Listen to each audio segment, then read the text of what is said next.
में हम देखेंगे बेसलाइन परीक्षा 2022-23 कक्षा 12वीं हिंदी विषय के लिए।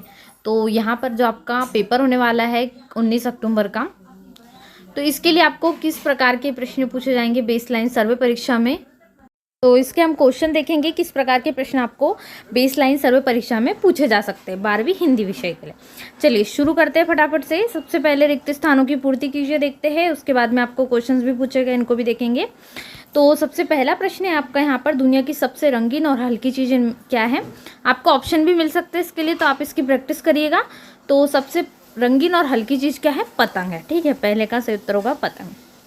पहलवान की ढोलक पाठ जो है आपका, उसकी रचिता कौन है, यानी उसके लेखक है फणीश्वर नाथ रेणु। समाचार लेखन के कितने अंग होते हैं, तो समाचार लेखन के 3 अंग होते हैं। पतंग कविता की रचिता कौन है, तो पतंग कविता की रचिता आलोक धनवा है। ठीक है, ये आपका उत्तर हो जाएगा। इसके बाद अगला प्रश्न है प्रश्न क्रमांक 5।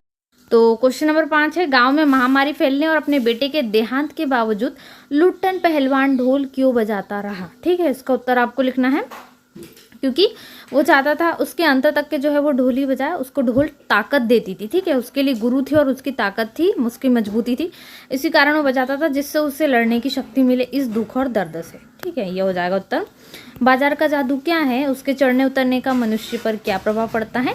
बाजार दर्शन जो कि जैनेन्द्र कुमार के द्वारा लिखा गया। आपको सही जोड़ी बनाने आएंगी, तो हो सकता है इसमें सभी पाठों के आपको जो है सही जोड़ी बनाने आए, तो आप सभी पाठों के लेखक जरूर पढ़ के जाइएगा कल के पेपर के लिए, इसमें आपको बहुत महत्वपूर्ण मदद मिल जाएगी। ठीक है, पत्रकारिता के प्रमुख प्रकारों का उल्लेख करना है, जो अभिव्यक्ति और माध्यम है आपका भाषा बोध से संबंधित, इसमें आपको प्रश्न उससे पूछे जा सकते हैं। कहानी की विशेषताएं लिखिए। ठीक है, इसके बाद सिल्वर वेडिंग किसके द्वारा रचित है, ये आपको याद होना चाहिए। तो मनोहर श्याम जोशी के द्वारा जो सिल्वर वेडिंग लिखा गया है। इसके चरित्र जो है प्रमुख रूप से आपको याद रखना, यशोधर बाबू मुख्य चरित्र में है। इनका प्रमुख रूप से पात्र के वर्णन, इनकी विशेषता और उनकी पत्नी समय के साथ ढल सकने में असफल क्यों होती है, ये क्वेश्चन हमेशा पूछा जाता है और पूछा जाएगा। ठीक है, तो यही क्वेश्चन है, यशोधर बाबू का चरित्र चित्रण कीजिए, यानी उनकी जो कैरेक्टर की विशेषता आपको बताना है। ठीक है, इसके बाद है कविता की रचना में शब्द का चयन का क्या महत्व होता है, ये बताना है। और आपका जो पाठ है, जो पाठ 1 में ही है, वो बच्चे किस बात की आशा में निड़ों से जाकर होंगे, बहुत ही महत्वपूर्ण प्रश्न है। प्रश्न क्रमांक हमारा 12वां है, यहाँ पर ये 10वां है, ये 11वां है और ये 12वां। पतंग कविता का प्रतिपाद्य स्पष्ट कीजिए। पतंग कविता बहुत महत्वपूर्ण है आपके लिए।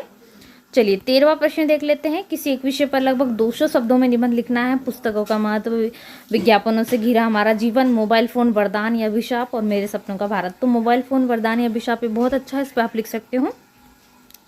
इसके बाद अगला प्रश्न है प्रश्न क्रमांक 14। नगर निगम के स्वास्थ्य अधिकारी को पत्र लिखकर उनसे अपने मोहल्ले की सफाई कराने का अनुरोध कीजिए, या नगर निगम अधिकारी को अपने क्षेत्र की पेयजल व्यवस्था की समस्या के लिए पत्र लिखिए।